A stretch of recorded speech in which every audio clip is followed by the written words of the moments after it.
Some secrets never grow old. They're hidden, they're searched for. But with the passing of time, they always resurface. When Daniel Carradine's name echoed once again in St. Mary Me, no one knew that he was coming back to unearth a truth that had been buried for 40 years. But what happens when a truth is so deep that it only seeks pain and regret, losing its own identity in the process of justice? Miss Marple always said, when you go searching for your own secrets, never assume the story is finished. And this truth surfaced like a storm, rising from beneath a silence that concealed a powerful past. It was one of those deceptively gentle spring mornings in Eldershire, the kind that wraps itself in sunshine and silence, lulling the senses into a false comfort, while beneath the surface, something older and far colder begins to stir. Birds sang without urgency. The breeze was soft, scented with freshly turned earth and early daffodils. And yet something in the air felt unusually still, like the pause before a shiver. In a quaint ivy-clad cottage at the village's edge, Miss Evelyn Hargrave knelt in her garden, carefully tending to a defiant rosebush, her gloved fingers moving with the precision of someone trained not merely in gardening, but in discipline. Every snip, every adjustment was purposeful, quiet, deliberate. On the surface, she seemed just another elderly widow, living out her quiet years amongst flowers and familiar routines. But those who knew Evelyn, though very few could truly say they did, understood that beneath her gentle tone and unassuming smile, lived a razor-sharp mind, one that missed nothing, and trusted even less. The old clock in her sitting room chimed softly, 10:30. Evelyn stood, brushing flecks of dirt from her cardigan, and turned instinctively toward the hedgerow at the back of the garden. It was then that she saw him. A man, tall, motionless, oddly out of place.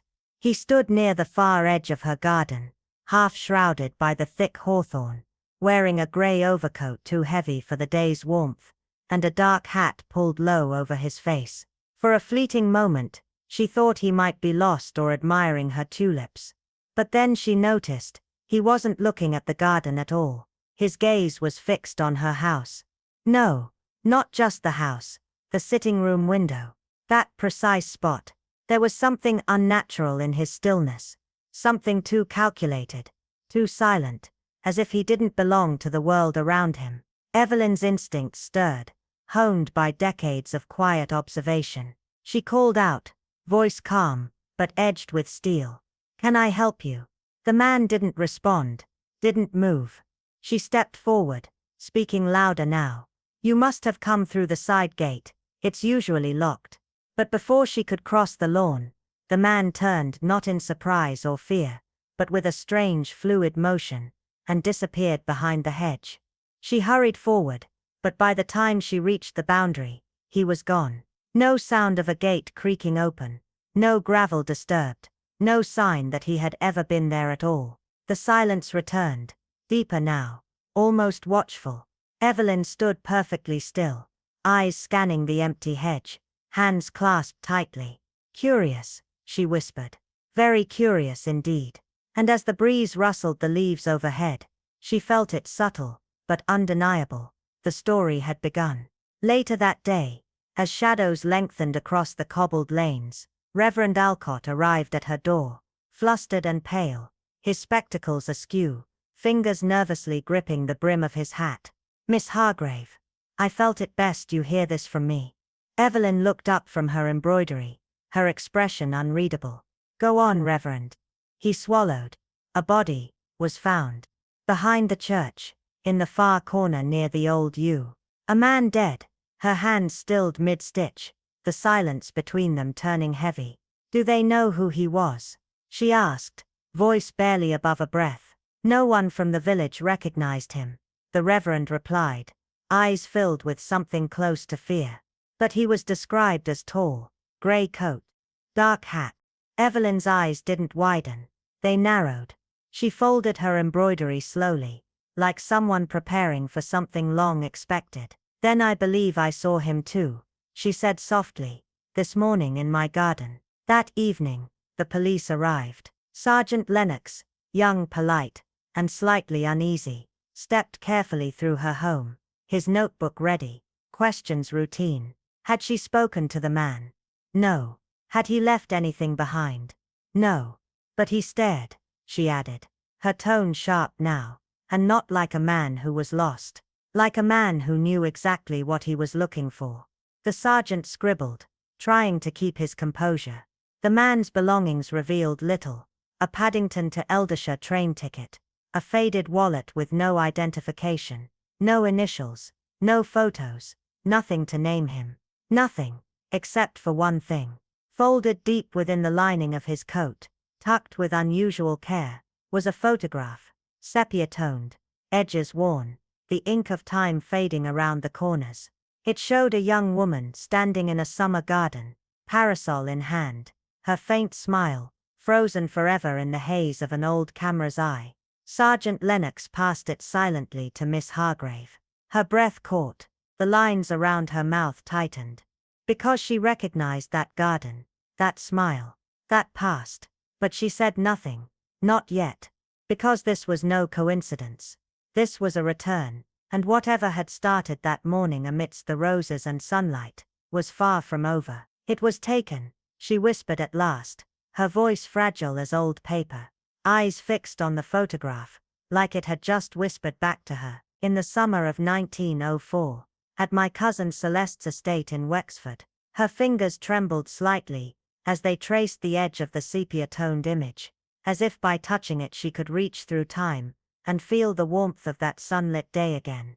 "And the girl is me," she said, quieter now, almost to herself. There was no vanity in the statement, no nostalgia, only the echo of something that had once mattered, and then been forgotten, until today. Across from her, Inspector Lorne Drex remained silent, but silence often says more than words. The question hovered thick in the parlor air, like cigar smoke clinging to drapes. Why would a man she claimed not to know carry an old photograph of her, preserved like a relic, hidden so intimately, so carefully, in his coat's lining? It wasn't a picture of a famous figure, nor a lover's token. It was private, personal, and in that detail lay the first thread of something tangled and dark. Outside, the village of Elmridge kept up its illusion of calm, a place where doors were left unlocked and gossip traveled faster than truth. But that day, the peace had cracked. No one at the grocer, or the Bluebell Inn dared utter the word murder, but everyone thought it, everyone felt it. Miss Alora Whitcomb, however, wasn't one to chase whispers. She studied them, quietly, intently. As others traded rumors over scones, she sat alone with her thoughts, arranging them like puzzle pieces. There was Mrs. Hale, the widow herbalist, whose herbs were rumored to do more than cure colds. Then there was the mysterious Dr. Cullister, who had returned from abroad with too little luggage, and too many secrets. His smile was wide, but his past had no depth, no records, no stories, no anchor. And lastly, Lenora Finch, the pianist who only played after midnight, whose haunting melodies curled through the fog like lullabies for ghosts. All three had arrived in the past 6 months. All three brought with them something that didn't quite belong. But it was the man in the garden that haunted Alora the most. He had stood so still, almost reverently, like someone saying goodbye, or waiting for a sign.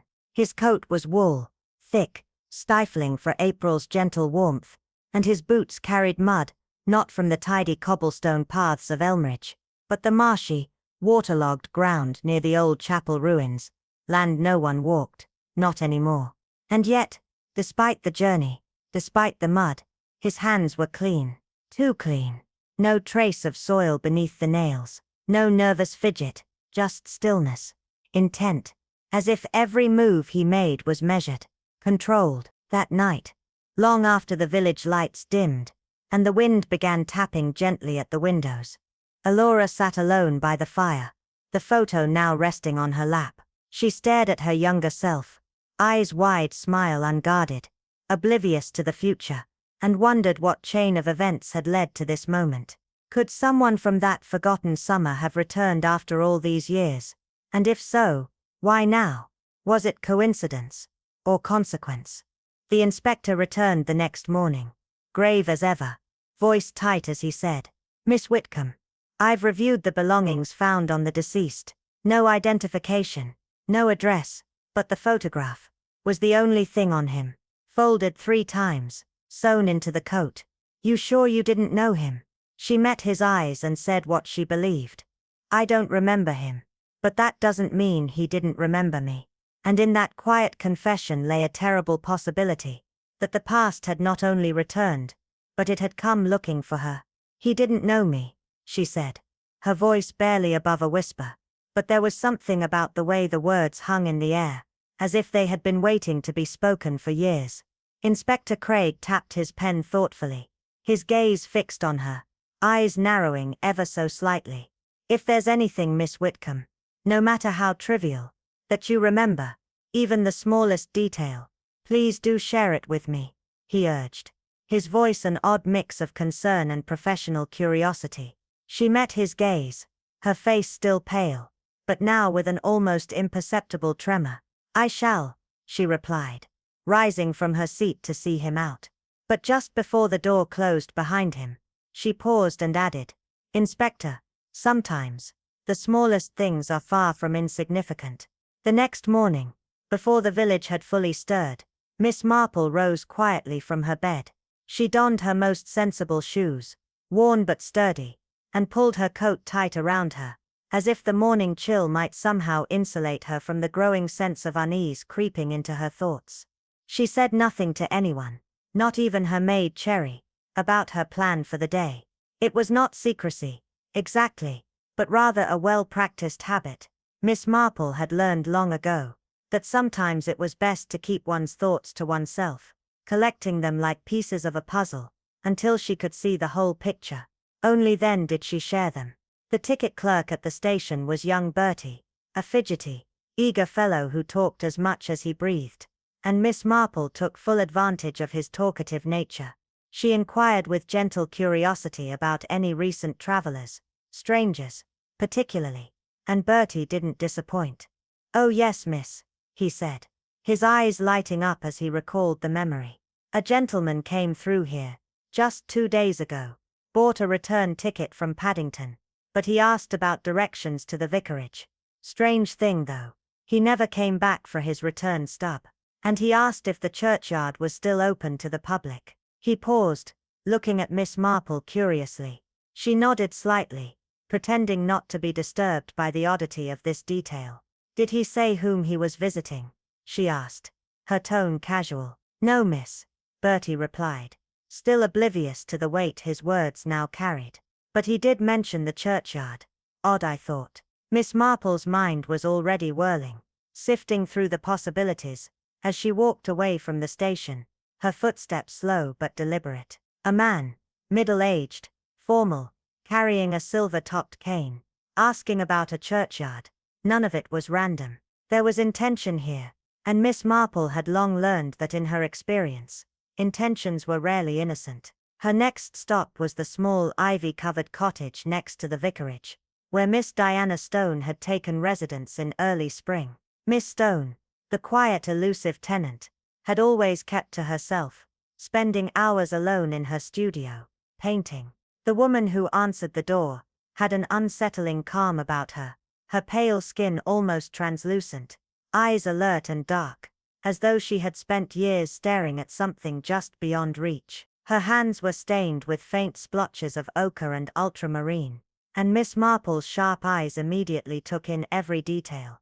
Each canvas, each brushstroke, a subtle clue. "Oh, please do come in, Miss Marple," Diana said, her voice soft but distant, as if rehearsed. She led the way through a cluttered studio, paintings stacked haphazardly against the walls. There were landscapes, still lifes, and a half-finished portrait of a child, with an expression that was almost too mature for its youthful face. But it was the painting tucked behind an easel, half hidden from view, that caught Miss Marple's attention. Slowly, she moved towards it, her steps silent on the wooden floor. The image was unmistakable, a man in a grey coat, his brow strong, his face still unfinished, but the rest of the image was remarkably clear. A silver-topped cane rested beside him, leaning casually against the chair. The resemblance to the man she had seen in her garden the other day was striking. Miss Marple's voice was gentle as she observed. "A very striking piece, Miss Stone." Diana stiffened, her fingers tightening around her teacup. But her voice remained steady. "Oh, it's just a study," she replied quickly, as if trying to brush off the discomfort. "I paint faces from memory sometimes." "Indeed," Miss Marple said softly, her gaze never leaving the painting. "Memories, especially the ones we'd rather forget, have a way of creeping up on us, don't they?" Diana's eyes darted away briefly, a faint flush spreading across her cheek. A sign Miss Marple knew all too well. The memory was there, unspoken but powerful. "I didn't know him," Diana said quickly, as if repeating the words to herself more than to Miss Marple. "I rarely suggest, my dear," Miss Marple replied with a knowing smile. "I observe, and if I'm very lucky, I remember." The silence that followed was thick with unspoken truths. Miss Marple's next encounter was with Major Harold Finch, whose frustration was as palpable as the thick fog that clung to the village that morning. He stood at the church gate, muttering to himself, glaring at the crowd gathered near the vicarage. "Disgraceful business," he muttered, shaking his head. "A dead man in the churchyard. What's the world coming to? I dare say death has always paid its respects here, Major," Miss Marple replied with mild amusement, though her words were tinged with something darker. "Though usually, it's on a more scheduled basis." He gave a gruff chuckle but stiffened when she added, her voice taking on a subtle weight. "Rather near. Too near, don't you think?" For a moment Major Finch's eyes narrowed, as though he had just begun to realize the full implications of Miss Marple's words. The village had always prided itself on its peaceful, predictable rhythms, but now those rhythms were faltering, disrupted by a series of small but unsettling events, each one drawing Miss Marple closer to a conclusion that no one yet wanted to acknowledge. As she turned to leave, her mind already racing with connections, one thing was clear: the past was creeping into the present, and the quiet village of Elmridge was no longer a place of refuge.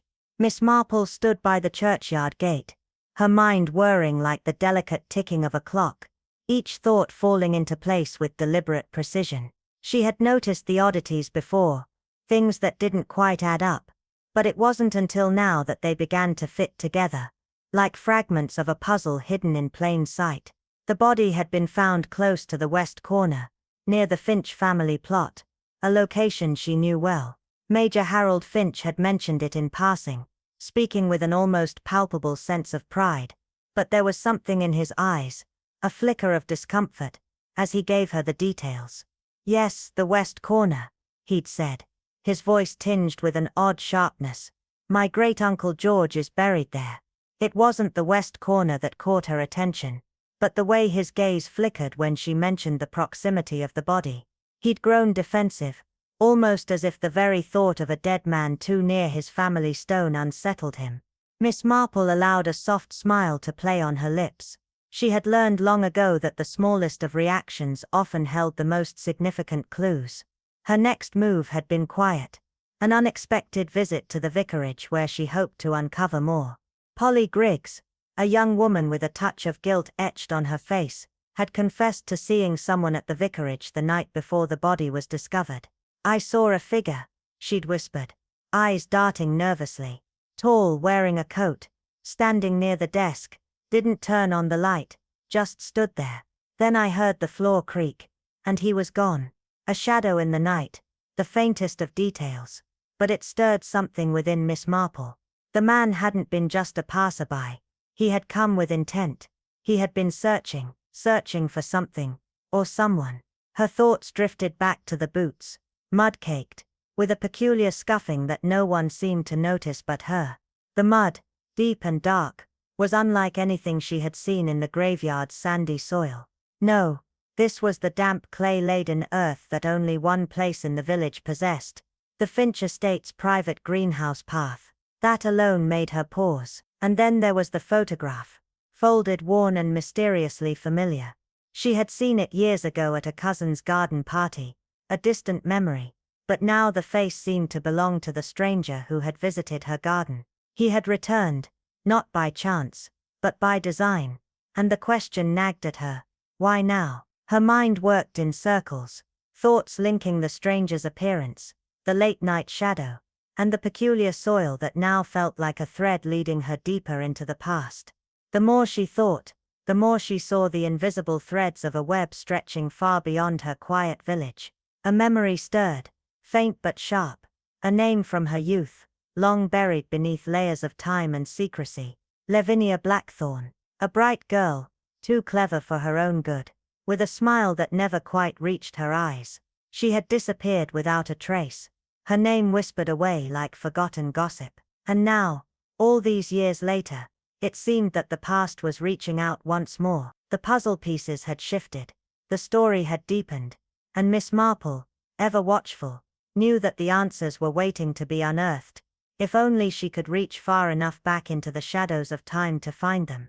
Miss Marple's mind was a maze of connections, each thread pulling her deeper into a past she had long suspected, but never fully understood. The name Lavinia Blackthorne had haunted her thoughts for years, a ghost from her youth that no one spoke of, least of all her family. She had been a bright, charming girl, always just a little too clever for the polite society of St. Mary Me. Lavinia had once been engaged to a man, a suitor her family had disapproved of so strongly that their engagement had been quietly broken, and Lavinia had slipped away from all conversations, as though she had never existed at all. Whispers had swirled, rumors of a scandal, a quiet departure, a life abruptly cut short. And then there was Daniel Carradine, a name that hadn't passed her ears in 40 years, but now it echoed in the dim corners of her memory, unsettling and familiar. Was it possible the man in her garden, the one she had seen lurking in the shadows, was Daniel Carradine? The very thought made her blood run cold. If it was him, then the photograph he had carried was no mere keepsake. It was a haunting relic, perhaps the only piece of Lavinia he had left to remember her by. Miss Marple set her teacup down with quiet resolve. She knew the past never truly stayed buried, especially in a place like St. Mary Me, where every garden, every grave and every glance told a story long forgotten by others. It was time to dig deeper, to unearth secrets that had been hidden for decades. As she wandered through the vicarage garden one afternoon, ostensibly delivering a lemon sponge for the vicar's tea, Polly Griggs approached her, her face pale, and her hands trembling. "I wasn't going to say anything, miss," she whispered, eyes darting around nervously, "but I saw them, the gentleman who died, and Major Finch." Miss Marple's heart quickened. "When was this, dear?" she asked, keeping her voice calm. Polly hesitated, then spoke, almost too quietly. "2 nights before he was found. I was fetching kindling by the hedge near the Finch property. The Major was shouting, his face red, and the other man, he was trying to calm him down, but the Major just pushed him away, and stormed off." She paused, her voice barely audible. "The man just stood there, looking tired, sad. Then he walked off into the night." The words hung in the air, thick with tension. Miss Marple filed the information away, her mind racing. Later, when she casually mentioned the timing to Inspector Cray, his frown deepened. "Curious," he murmured, making a note. "Major Finch claimed he was in Bath with an old regiment friend that evening." Miss Marple said nothing, but in her mind, the first crack in Major Finch's carefully crafted alibi had appeared. 2 days later, a young constable arrived at Miss Marple's cottage, carrying news that sent a chill through her. The silver-topped walking stick that had seemed so innocent at first contained a hidden compartment, and inside, folded with care, was a photograph. Unlike the faded one of young Miss Marple, this one was recent. A girl, no older than 16, in uniform. Her eyes dark and fixed on something just beyond the camera's lens. There was no name, no explanation, just the haunting image. When Miss Marple showed it to Polly Griggs, the girl recoiled, her face draining of color. "I've never seen her," Polly whispered, but Miss Marple noticed the tremor in her voice. She showed the photograph to Diana Stone the next day, and though the artist's lips said, "I don't know her," Miss Marple observed the slight trembling of her fingers. It was clear that this image, like the others, held a key to a secret, buried deep beneath layers of guilt and hidden motives. The more she thought about it, the more the pieces fell into place. If the first photograph spoke of a lost romance, perhaps this one told of a secret that had never been spoken.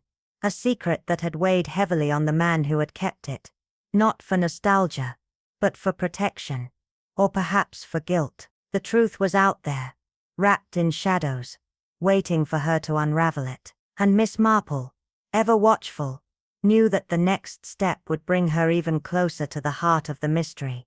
A mystery that was older than the village itself, yet still as alive as the whispered secrets carried on the breeze. The air in St. Mary Me was thick with unspoken secrets, the kind that linger like fog in the hollows of time, never quite dissipating. Miss Marple had always known that the past was a stubborn thing. It never truly faded, not in a village like this. And today, as she passed Diana Stone's cottage, the unmistakable smell of smoke caught her attention. Thick and acrid, it didn't smell like pine or wood. It was the sharp sting of burning paper, a scent that clung to the air with a peculiar heaviness. On a crisp spring afternoon like this, there should have been nothing unusual about the presence of fire. Yet something about the intensity of the smoke sent a shiver through Miss Marple, as she glanced at the cottage. But she dismissed it, as one does when a feeling has no clear shape, and continued on her way. However, the following evening, she could not ignore it. Under the guise of bringing freshly made preserves to the vicar, Miss Marple returned to Diana's cottage, her keen eyes catching the sight of the unlocked gate, an invitation or perhaps a warning. The garden was as still as death, the scent of burning lingering faintly, like a spectre, in the air. As she walked along the stone path, something caught her eye, an unexpected detail. Amidst the casual disorder of a neglected flower bed, a pile of ashes, seemingly swept away from a hearth, lay tucked in the corner. But amidst the grey remnants, there was something out of place, the edge of a charred envelope, its paper brittle and curling, but the postmark still readable. London 1943. The name on the envelope had burned away, but the date was unmistakable, and the place London held its own significance, casting a shadow over the mystery. With a gloved hand, Miss Marple gently retrieved the scrap with her handkerchief, tucking it carefully into her apron as she left, her mind racing through possibilities. The tension that had gripped her chest for weeks seemed to tighten its hold. Secrets, Miss Marple knew, had a peculiar way of refusing to be extinguished, no matter how many years passed, or how many fires tried to burn them away. They clung like smoke to a room, heavy and persistent, their presence felt even when unseen. The confirmation came soon after, not from the whispers of St. Mary Me, but from the telegram, delivered to the local police station. It was Daniel Carradine, the man whose name had once been a murmur on the lips of villagers, a name associated with suspicion and half-formed rumors. The telegram brought a truth, or at least part of it. The body found had been his. Miss Marple stirred her tea in silence, as the news settled in her mind. Carradine, once suspected of treason during the war, had vanished years ago, fleeing before any trial could take place. Whispers had spread like wildfire. Had he fled to the continent, assumed a new identity, or had he in fact come back to St. Mary Me, to confront something buried deep in the village's soil? Inspector Cray's words echoed in her mind.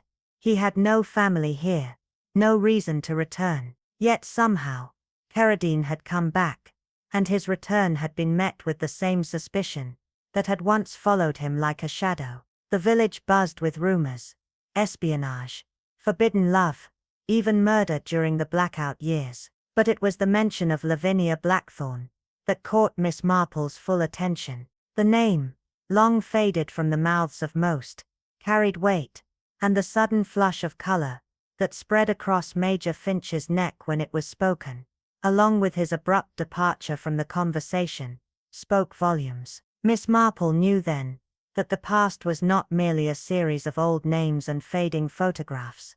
It was alive, breathing beneath the surface of St. Mary Me, and if she was not careful, it would swallow her whole. She could feel the pieces of the puzzle falling into place, each clue more tantalizing than the last. The second photograph, the ashes in Diana's garden, the whispered rumors, and the lingering eyes of Major Finch.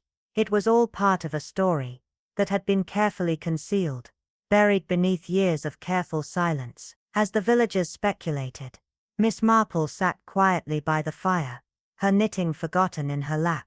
She knew that this story, unlike many before it, would not end with simple explanations. Secrets, like smoke, never truly disappear. They just find new ways to manifest. And Miss Marple, sharp as ever, was determined to find the truth, no matter where it led. The mystery surrounding Daniel Carradine wasn't just a passing intrigue. It was an undercurrent of unease, a thread that, the more it was pulled, unraveled deeper layers of silent dread. Mary's, with its cobbled streets and ivy-clad cottages, was a place where shadows of past lives whispered louder than any truth could hope to. It was over tea, as the aroma of steeped Earl Grey mingled with the faint scent of old wood and damp earth, that Miss Marple first voiced the thought that had been quietly taking root in her mind. "I do wonder," she said, her gaze fixed on the distant garden, "whether we have been looking in the wrong direction all along." Reverend Phelps, half-heartedly spreading jam on his scone, paused and looked up. "You mean Carradine?" he asked. "Not him."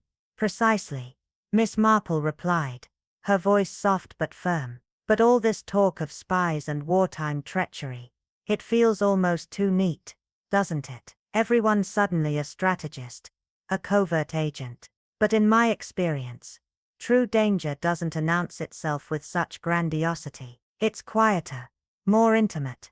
The vicar nodded slowly, his brow furrowed. "So you suspect a more personal motive?" "Exactly," she murmured, her fingers lightly tracing the edge of her cup. "Betrayal, I've learned, doesn't always come in a soldier's uniform. It often wears a pleasant smile, a respectable hat, even a scent that you've known forever." The vicar's eyes sharpened, his mind catching up. "Do you think Carradine was murdered?" Miss Marple didn't answer right away, her hands folding her napkin with deliberate care, as though closing a chapter. "I believe he came searching for something," she said, her voice quieter now. "And I believe someone feared that discovery enough to stop him before it was too late." There was a heavy silence between them, only broken when the vicar refilled her cup, his hand betraying a subtle tremor. Miss Marple, her mind working at an unnerving speed, began to piece together the puzzle. The photograph, the secret compartment, the envelope stained with ash, and Paulie's fragmented recollections of an argument, all pointed to the same unnerving conclusion. The story that was unfolding felt far too constructed, as if the edges had been carefully smoothed over to fit into a mold. She closed her notebook slowly, her brow furrowed in thought. Why had Daniel Carradine returned after so many years? Why had he come first to her garden, standing so still, looking not at the house, but at her, as if trying to place her among old ghosts? Why did everyone around her seem to know so much, yet speak so little of consequence? And most curious of all, why had he carried that photograph of her? Was it a mistake, a misremembered face from long ago? Or was there something more, a deeper connection, a hidden history? Miss Marple stood up, her mind racing with thoughts that spun tighter and tighter with each passing moment. She had spent a lifetime among those who hid behind pleasantries, who whispered behind lace curtains and shared accusations over tea. And in all those years, she had learned a critical truth. The loudest voices, the most dramatic claims, often belonged to those desperate to mislead, to divert attention from the quiet, unsettling truths hidden just out of sight. She felt certain that the answer didn't lie in the clamor of village gossip or the war-touched tales of espionage, but in something far closer, far older, a betrayal of a much more intimate kind. That afternoon, she found herself reaching for the old chest at the foot of her bed, the one she had not opened in years. She lifted the heavy lid, the scent of lavender and dust filling the air. Inside, carefully wrapped in tissue, were letters, faded handkerchiefs, and brittle ribbons. But beneath them, beneath all the years of carefully packed memories, was a photograph album, its leather cover cracked with age. She turned the pages, her fingers pausing over faces long forgotten, faces from a time before the war. Then she found it. A photograph from the summer of 1939, before the world had shattered into chaos. It had been an engagement party for Lavinia Blackthorne.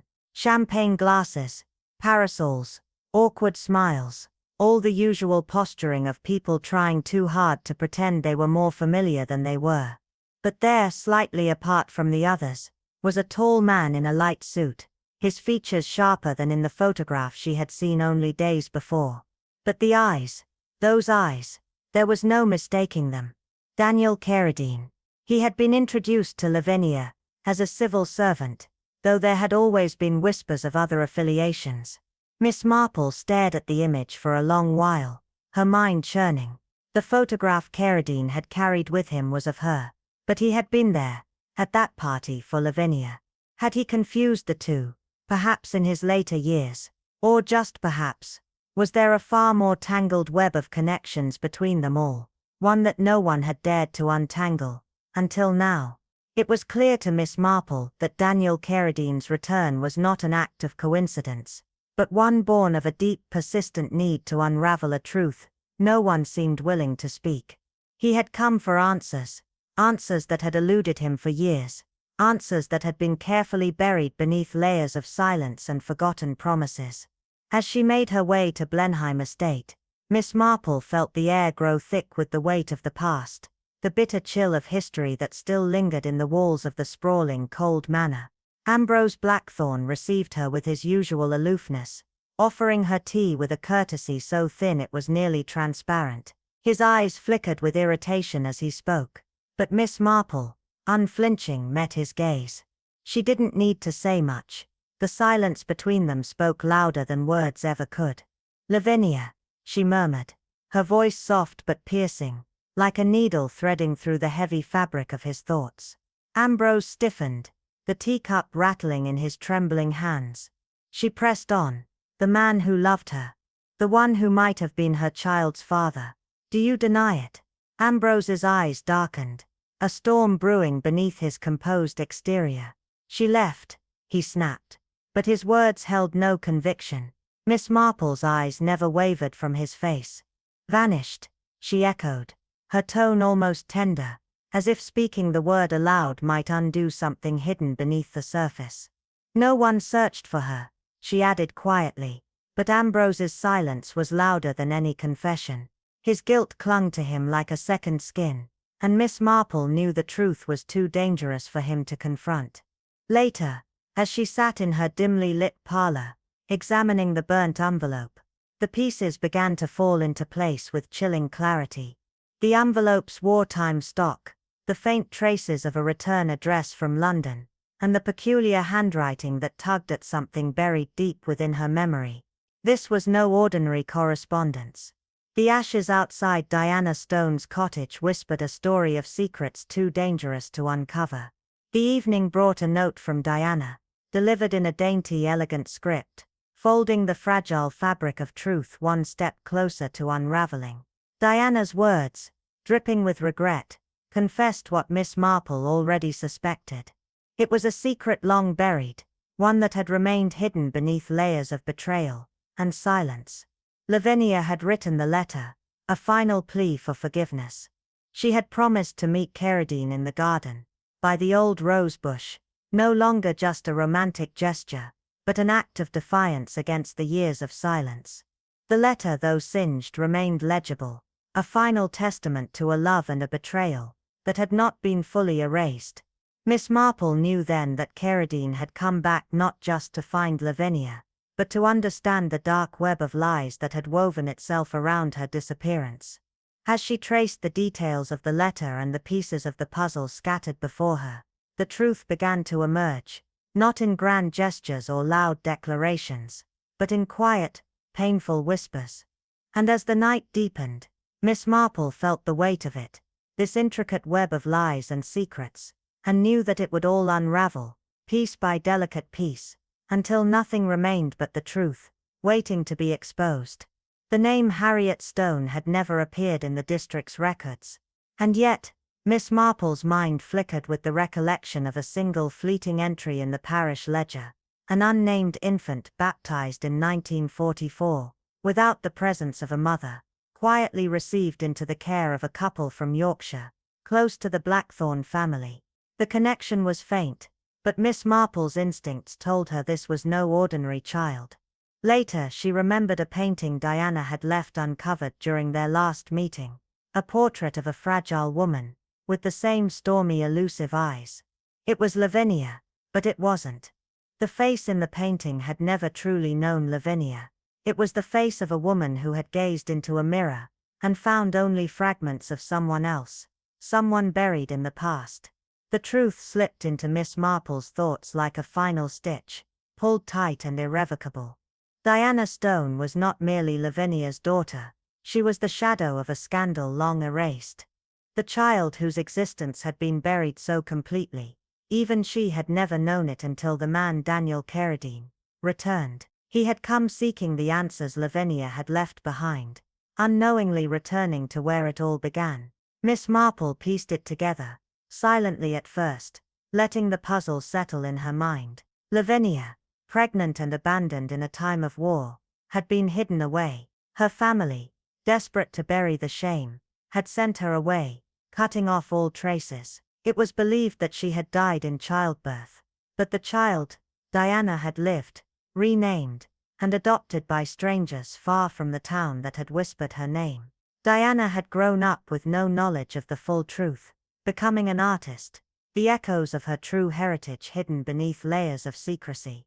Yet something had drawn her back to St. Mary Mead, a quiet pull that would not let her forget. Daniel Carradine, now an old man, had spent years in exile, carrying the heavy burden of the past.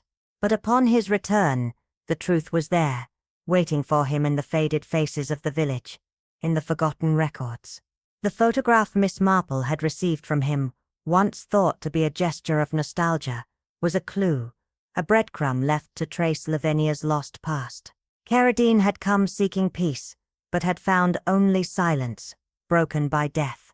The village, like its people, remembered only what it chose to. And when Daniel returned, those who feared what he might unearth, worked swiftly to silence him. Someone had seen him, someone new, someone with much to lose. Miss Marple recalled the small, fearful details, the hesitant words of Paulie, the Major's discomfort when Lavinia's name surfaced, and Diana's trembling hand upon seeing that photograph. Then there was the scorched envelope, burned not in a moment of panic, but deliberately, as if to ensure no fragile connection to the truth remained intact. The message was clear. Daniel Carradine's return threatened to unearth something that had been buried for far too long. Lavinia had not disappeared into shame. She had left behind a daughter whose existence could unravel lives and reputations that had long been carefully constructed. Miss Marple stood by her garden, her gaze tracing the hedge where a stranger had once stood, waiting to uncover the past. He came, she whispered, to find the truth. But the truth, she knew, was never so easily buried.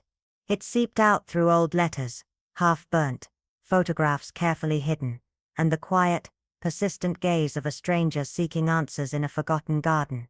In the end, it wasn't hatred that had driven someone to murder Daniel Carradine. It was fear, the fear of revelation, of a life so carefully crafted, that the return of one man, one question, threatened to tear it all apart. Miss Marple had seen the signs before, the subtle cracks in the facade of even the most respectable lives, built on layers of forgotten mistakes and buried secrets. Major Finch, with his pompous airs and overbearing pride, had far more at stake than his dignity. Lavinia Blackthorne was his cousin, perhaps more than that, whispers suggested, and her wartime affair with Daniel Carradine had been a scandalous undercurrent, quietly erased but never truly gone. The child born of that union, Diana Stone, had unknowingly stepped into the very heart of a scandal, a truth so dangerous that its mere existence threatened to tear apart reputations that had been painstakingly constructed over decades. Daniel Carradine's return was no coincidence. He wasn't seeking revenge or riches. He came to uncover a story long buried, a story that might cost him his life. Miss Marple's keen mind had already pieced it all together. The village had buried the truth out of fear, not just of the past, but of the ruin that could follow once it was revealed. Lavinia's death, the child's disappearance, the hidden letters, all these clues pointed to a tragedy that hadn't ended with Lavinia's life, but had continued to haunt those who feared its resurrection.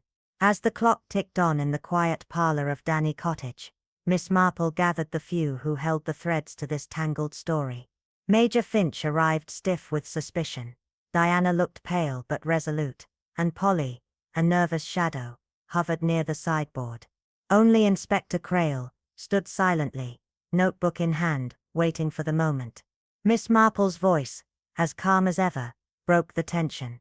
"I invited you all here, not for comfort, but for resolution," she said, her eyes locking onto Diana. "What we are about to uncover is not blackmail or espionage. It is a far more human story, one of love, shame, and the secrets we try so desperately to hide." She turned to Diana, her gaze unflinching. Daniel Carradine did not return to St. Mary Me for vengeance. He came for answers, answers that were denied him in the spring of 1944. A gasp escaped from Polly, and Diana's face blanched as Miss Marple's words sank in.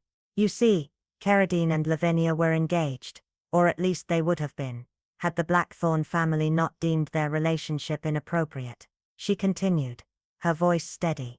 "When Lavinia became pregnant, she was sent away in secrecy. Carradine never knew. Letters were intercepted, and Lavinia, though she died in childbirth, left behind one last plea for him to meet her here in the garden." Diana's voice was barely audible when she spoke. "The hedge by the rosebush." Miss Marple nodded somberly, knowing the truth had been buried long ago by those who feared what would happen if it came to light. "The letter was destroyed," Miss Marple said, the weight of her words pressing down on the room, "hidden by someone who feared the truth. Carradine spent decades in exile, marked by suspicion, but he never returned to clear his name. He came to trace Lavinia's memory, to find out what had become of the child they had created together." She paused, her eyes never leaving Diana. "He found her, yes, but not as he expected." The air in the room grew thick with anticipation. The truth, long buried beneath layers of fear and deceit, was finally poised to unravel. And with it, the lives of those who had spent years keeping their pasts hidden were about to be laid bare. Miss Marple's expression darkened, the weight of the unfolding truth pressing down on her like a suffocating fog. "Of course," she began, her voice steady, but carrying the undertone of something far deeper. "Such matters rarely exist in a vacuum." She fixed her gaze on Major Finch, her eyes unwavering. "The question must be asked, why was all of this so meticulously concealed? Who stood to lose everything, if Carradine had succeeded in uncovering the truth?" Finch's jaw tightened, his demeanor stiffening with an almost palpable tension. Miss Marple leaned forward, her tone soft yet insistent. "Lavinia was your cousin, Major Finch, but the connection between you ran much deeper than mere blood, didn't it?" Finch's face flushed, his lips pressing together in anger as he snarled. "I will not listen to this nonsense." But Miss Marple, unperturbed, pressed on, her voice cutting through the air like a blade. "She was also your lover, Major. It may have begun innocently, as wartime affairs often do, but the outcome was far from innocent. The result, irreversible, permanent." Diana Stone, who had been silent until now, turned toward Finch, her face filled with disbelief, her voice a mere whisper. "You?" Miss Marple nodded solemnly. "Yes, Diana. You are not just Lavinia's daughter, you are Major Finch's daughter." Finch's face turned an ugly shade of red, a mixture of fury and humiliation. "You have no proof," he spat, his voice shaking with rage. Miss Marple's calm, unshaken demeanor remained. "I have enough," she said, her voice cold and resolute. "Records sealed, names falsified, an adoption arranged through friends of the Blackthorne family. People with just enough influence to make everything disappear quietly out of sight." She paused, allowing the weight of her words to settle over the room. "And who else, Major, would benefit from ensuring Carradine never uncovered the truth?" Finch sprang from his chair, his eyes wide with indignation. "Are you accusing me of murder?" "I am suggesting," Miss Marple replied with chilling calm, "that Carradine's return threatened to unravel the carefully constructed web of your past. A past you've spent years hiding, not out of malice, but out of fear. Fear of what would happen if the truth were exposed. Fear of the ruin it would bring to your reputation." Finch collapsed back into his chair, his breath ragged as the room fell into a heavy silence. Outside, the evening birds began to call. But inside, the stillness deepened, one that mirrored the long-buried silence that had gripped Daniel Carradine's heart for 40 years. Miss Marple surveyed the faces around her, her eyes piercing the room with their quiet certainty. "I believe," she continued, her voice steady as the ticking of the clock in the corner, "that the final meeting between Major Finch and Daniel Carradine occurred just 2 nights before the body was discovered. A meeting that appeared to be a reconciliation of sorts on the surface." She turned her gaze toward Polly, who nodded. Carradine was seen near the hedge bordering the Finch property that evening. But he had not come to accuse. He had come to speak, to find answers. "You offered him brandy, Major. A gesture of peace perhaps, or a final distraction." Major Finch's hands clenched into fists, his knuckles white. Miss Marple's voice softened, but the steel within it remained. "You shared a glass by the garden wall, near your private greenhouse. You assured him that you bore no ill will. But your glass remained untouched. You laced Carradine's drink with aconitine, extracted from monkshood, which you've cultivated in your garden for years. A single dose, disguised by the warmth of brandy, would leave no trace, only paralysis and death within the hour." The room was deathly quiet, all eyes on Finch, whose hands had gone stiff, gripping the arms of his chair. Miss Marple continued, her voice unwavering. "You returned to your house calm, Major. You thought you had silenced him, and you presumed the village would forget about Carradine, as it always forgets the ghosts of the past. But ghosts, Major, have a way of returning, especially when they seek justice." Inspector Cray, who had been silent up to that point, cleared his throat and spoke. "We'd wondered about the mud on the victim's boots." Miss Marple nodded, the corners of her lips turning up slightly. "A small detail," she agreed, "but as with all small things it holds significance. The mud on Carradine's boots wasn't the sandy type from the churchyard, nor the dry chalky earth of my own rose garden. It was dark, thick, and fresh. The kind of soil found along the path by your greenhouse, Major, especially after you've watered the plants."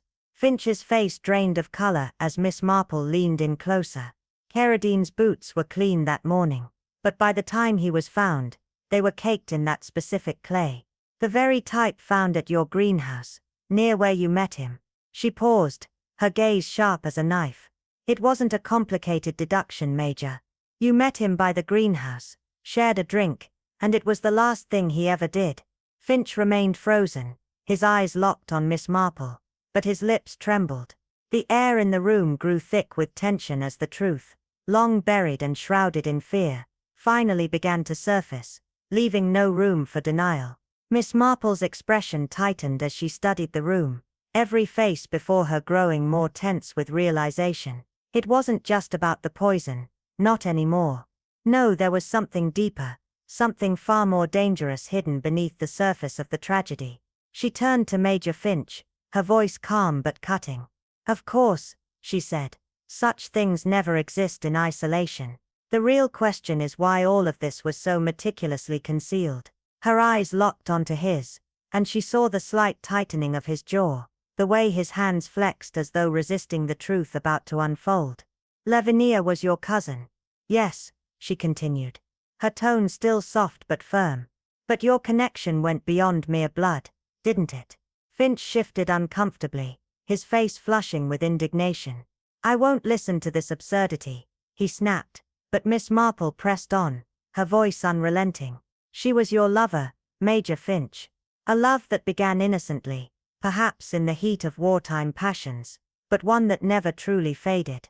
And that," she added, her voice a quiet certainty, "is why you did everything in your power to keep it a secret." The words hit like a thunderclap in the room. Diana, who had been standing at the edge, now turned towards Finch, horror dawning in her eyes. You, she whispered, her voice trembling with disbelief. Miss Marple nodded. You, Diana, are not only Lavinia's daughter, you are Major Finch's as well. The room fell into stunned silence, as Finch's face turned a deep shade of crimson. His mouth opened and closed, but no words emerged. You have no proof, he finally stammered. But Miss Marple was unwavering. I have more than enough, she replied calmly, her eyes never leaving his.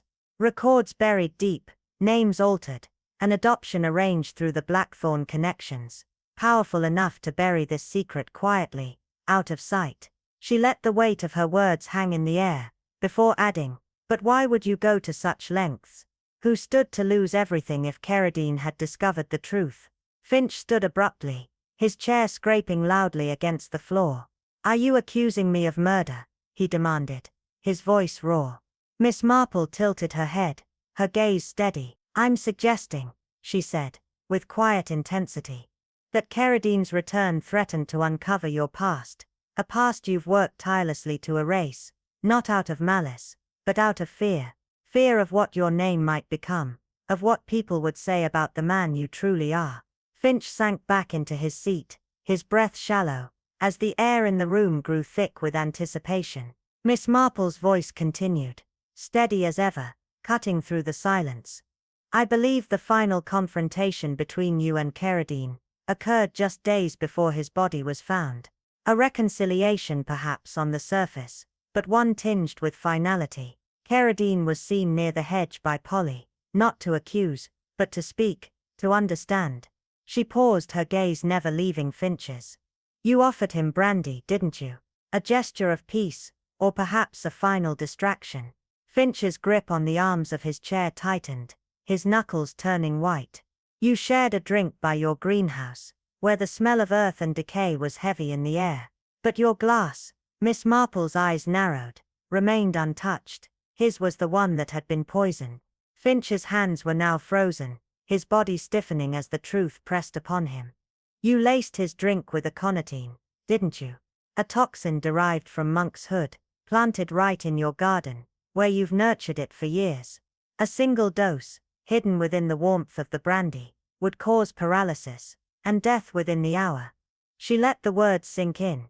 You returned to your house, calm, believing the village would soon forget Carradine's name, just as they had forgotten all the other ghosts of the past. She looked around the room at the faces of the assembled guests. But ghosts have a way of returning, especially when they seek justice. Inspector Cray, who had been silently observing, cleared his throat.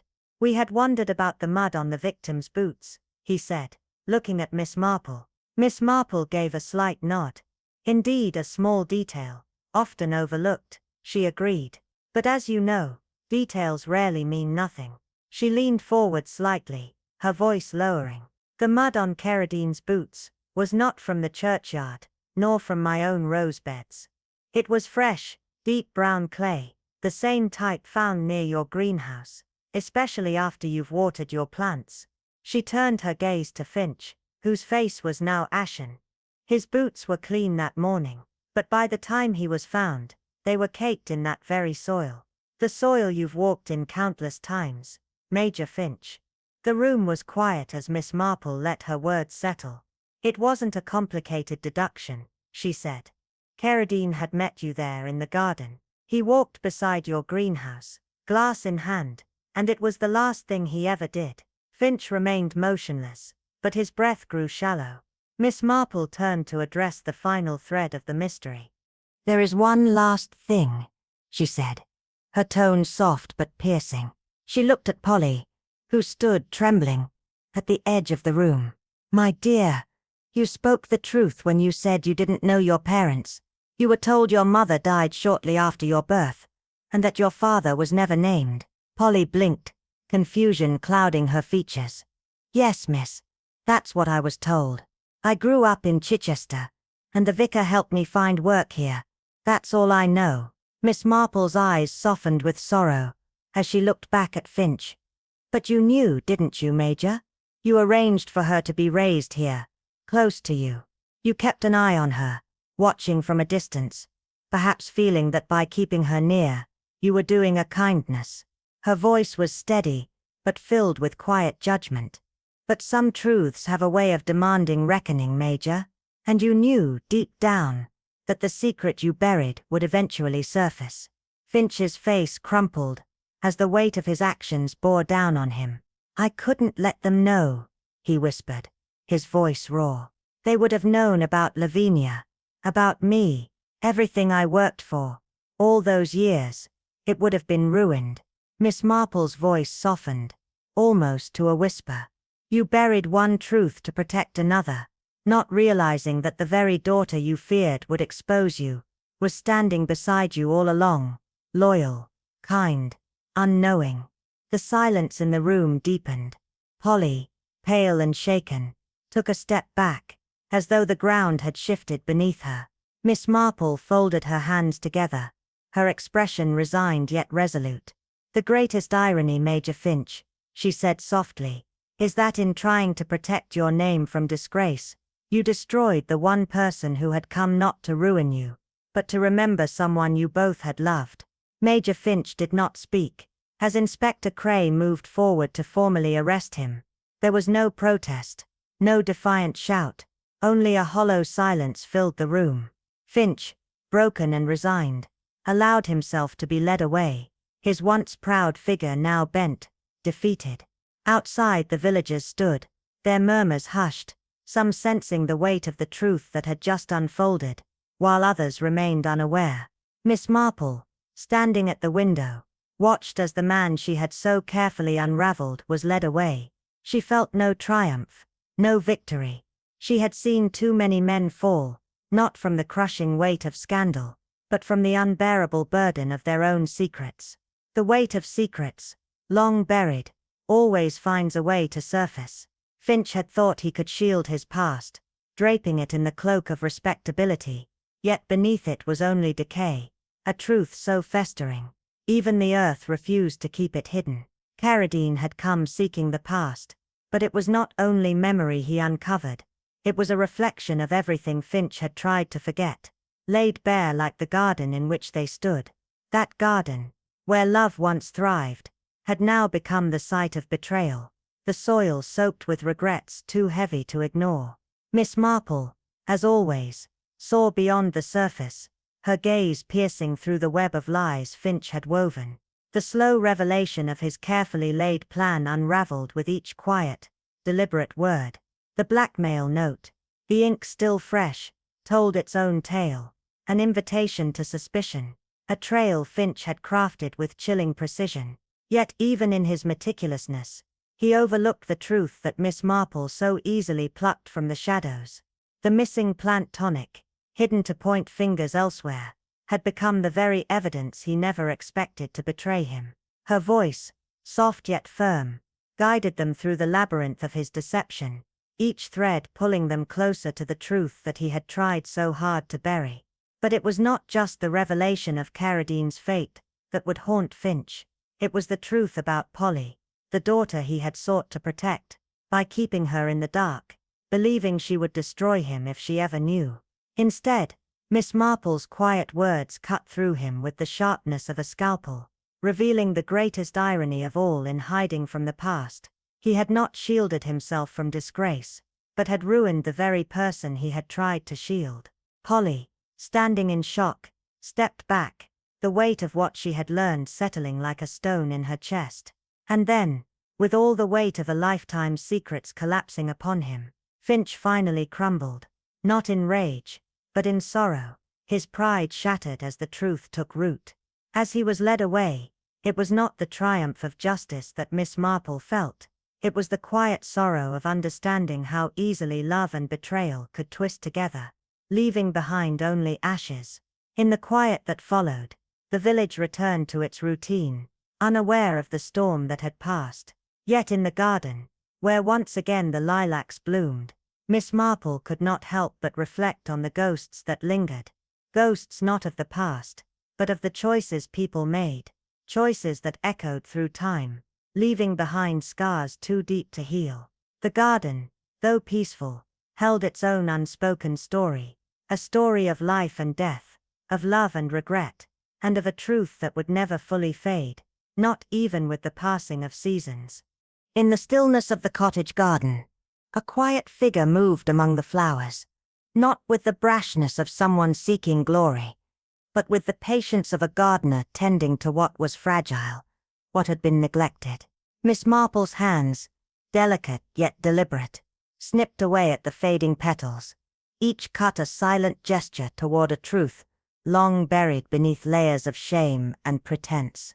Her voice, soft as the rustling of leaves, murmured, "A garden like a conscience must be tended, or the weeds will return." The air hung heavy with the knowledge of the secrets held within these hedges, secrets that had festered beneath the peaceful facade of this village for decades.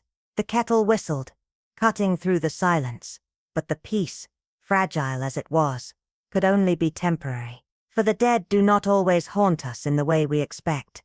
Sometimes they return not to wreak havoc, but to remind us of what we were, of what we have become.